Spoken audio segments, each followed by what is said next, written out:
Hello, welcome to another week's episode of my Trippl3 Cybersecurity Roundup. And in this week's episode, I'll be covering 2 instead of 3 breach review.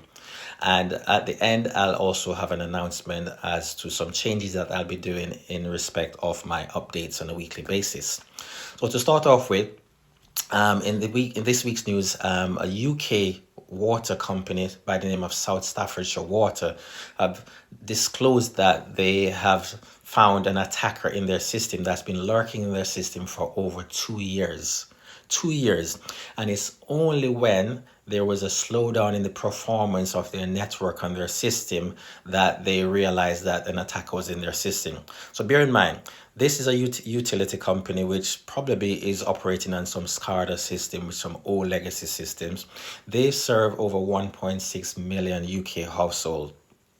And it is said that the attack occurred by the attacker sending some employees, and one of them sent some employees an email with attachment which is loaded with malware and malicious codes, and one of them clicked on it, and from clicking on that it actually downloads malicious software on the network on their systems and compromise that business, that email, and the rest of the network. It goes to show that there weren't a lot of controls in place from the start, because number one, depending on the extensions or the file type, certain file types should not be allowed, and certain executable files should not be allowed by just an employee clicking on a file in the first place. So there's some lacks in security controls there. But it also went on to do what's called lateral movement, and that's moving across the network and harvesting data and trying to compromise other systems and other accounts on the network. And they moved on to the point where they actually got to and create and also obtain domain level admin account. And from that perspective, they pretty much can control how users are managed on the network. Now, what they've also said and what they've disclosed is that over 633,000 plus customers, emails, employees, data were exposed in this particular breach. And it is said that the ICO, the Information Commissioner's Office, which is a regulator here in the UK, have issued a fine of over 963 million pounds, which equates to roughly about 1.3 million US dollars. So what are some of the countermeasures that they could have put in place here? They could have implemented anti-phishing resilience technique. So that is hardening their phishing tactics and techniques. So they provide phishing simulation training, test users internally, and make sure that there's also complex multi-factor layer of authentication involved. They could also improve their email security, email filtering, and email security around documents security as well. But training is one of the main foundations to build on to protect against these type of things, because these are very clever phishing and email attacks. Run consistent vulnerability management across the platform. So make sure that they do regular internal and external scanning, patch systems quickly, and make sure that they remove or disable or discontinue unsupported legacy systems, because these networks and these utility companies tend to use a lot of legacy systems. Audit users' accounts, whether that be privileged accounts, and if an account is not in use for X period of time or is no longer needed, disable it, remove it from the system. That's breach number 1. Breach number 2 is another well-known brand, which is Best Western, which is part of the World Hotels Group, and they own a lot of other hotel brands across the world. In fact, they've got over 4,500 hotels in over 100 countries.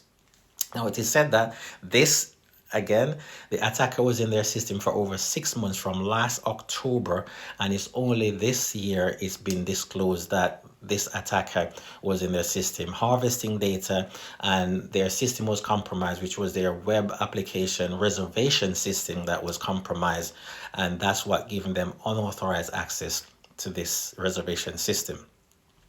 The reservation system is said to have over 53 million users in their loyalty program, and the data involve booking details, booking history, names, address, telephone numbers, email address, which could also lead the attackers and their network of attackers to also launch other phishing attack and business email compromise, because they've got their email addresses as well.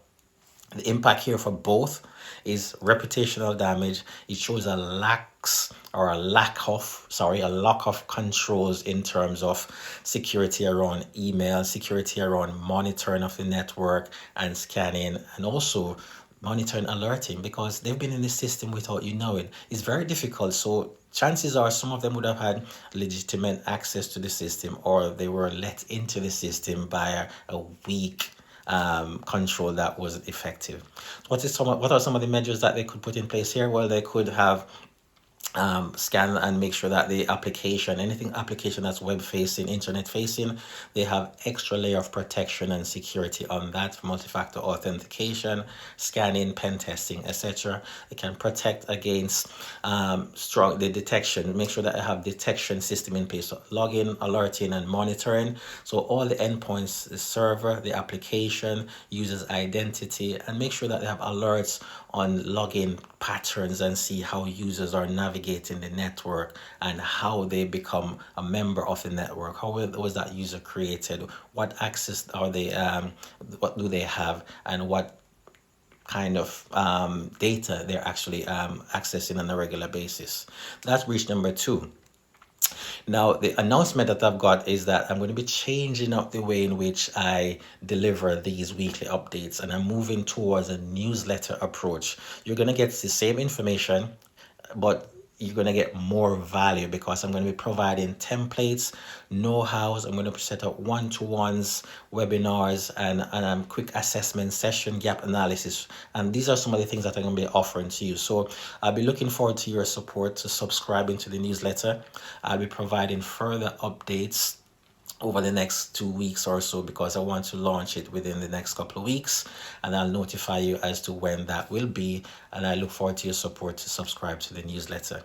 That's it for the update for this week. Thank you for tuning in as always. Thank you for your support. Please remember to like, subscribe on YouTube, and follow us on LinkedIn, and visit our website at www.pragmatyq.com.